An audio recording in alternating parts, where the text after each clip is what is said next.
Hi class, we just finished up step 14 in Circle Wars. So we are going to go ahead and get started on step 15. You notice that in the last step that we made, we were able to clone our green bubble here so that as it circulates, it creates a clone of itself, and that the whole point of the game is to collect the green bubbles. But now we are going to also make it so that it has a ghost effect to it, and that it stays for a certain amount of time, and then it just starts to just keep repeating itself over and over. So in step 15 it says new clones are controlled by a special script that starts with the block when I start as a clone, and I want to add the script below to the friend sprite, the green bubble. The script tells each clone to move toward the player sprite for 300 steps, after which the clone is deleted and vanishes from the stage. The clones move one step at a time. They move more slowly than the original friend sprite, which moves 10-step jumps. So, the aim of the game is to have the green circles gravitate towards your blue bubble that you are in the game as, the player. So, we are going to add a new script to the friend, and I need to start off when I start as a clone. Oops. Set the ghost block. Let me see where it's at.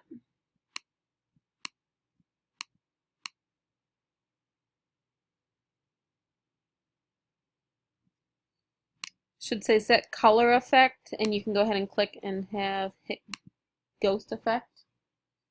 I want to repeat this every 300 steps. Point towards player 1, or player I guess in the step. Oops.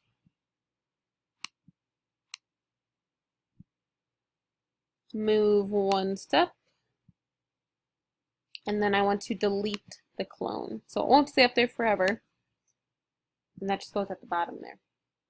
Go ahead quickly through here, make sure that you have the correct numbers in, and that in the drop down arrow you have the player selected. So now I'm going to run my script. I'm going to watch the green clones advance slowly toward my blue sprite, and that's the whole point of the game, is that I want them close to me so I can get as many of them as I can.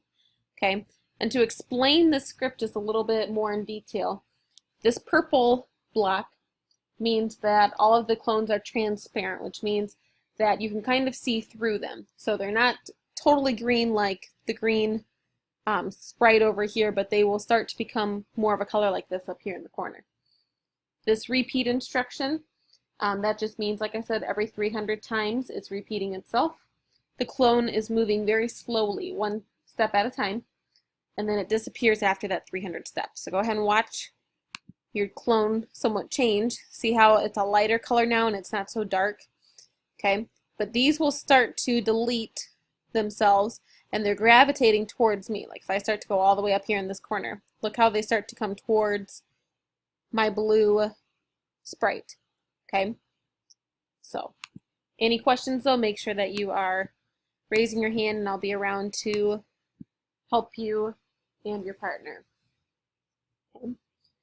Now we need to have the destroying clones. We have our friend clones, now we have enemy clones. Okay, so the last part of the script, I'm sorry, not the destroying clones yet. We need to be able to pop them and collect them. Okay, so they go away after we pop them, and we want to collect as many as we can.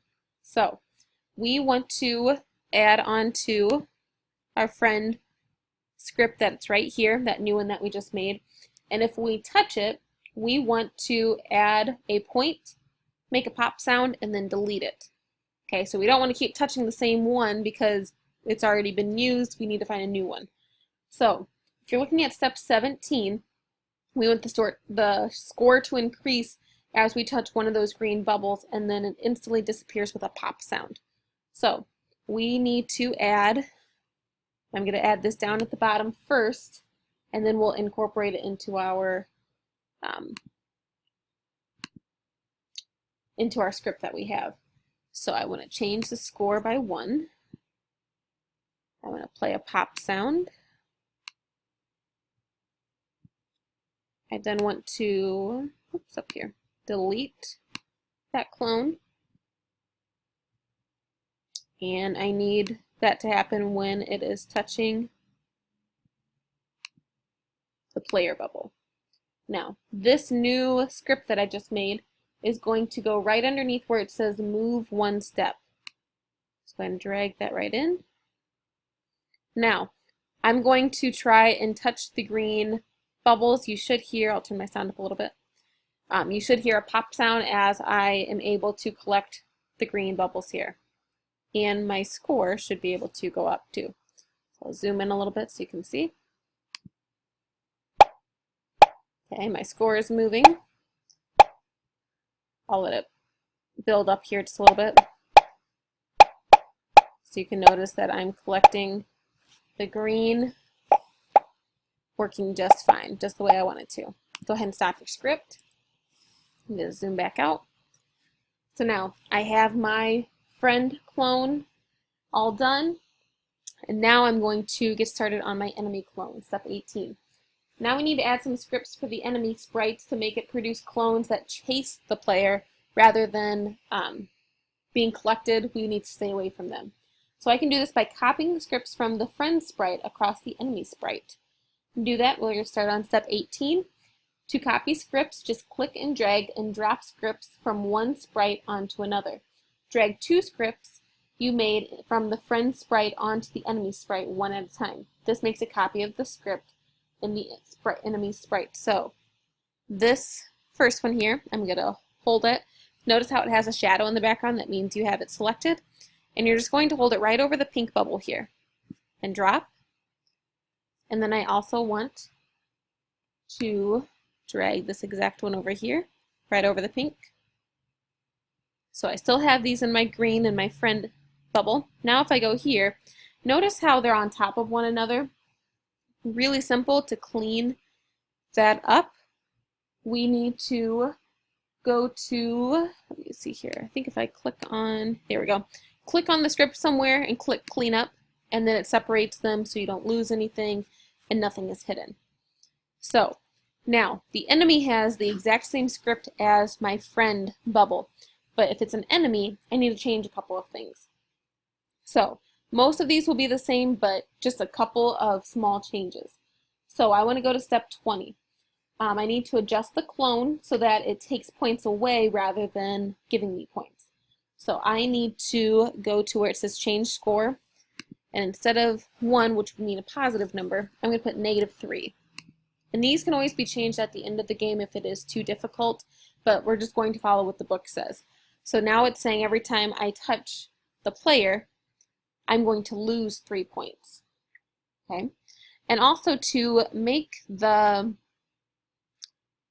definition of the sound, I want it to have a negative sound effect rather than a positive. The popping means that it's good, and now I'm going to add a cymbal or a crash sound to the enemy.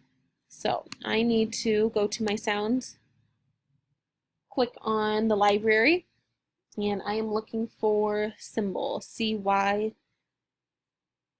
right here, M-B-A-L, cymbal crash. Go ahead and click play. So every time I touch the red bubble, that's the sound I'm going to hear. So go ahead and click OK. And I want to insert that into my here. Okay.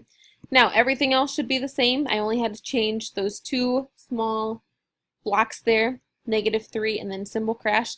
So now I'm going to have the green blocks start duplicating and cloning themselves, and I will have the red blocks duplicating and cloning themselves.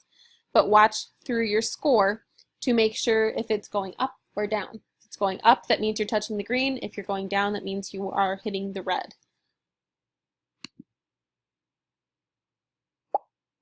Okay.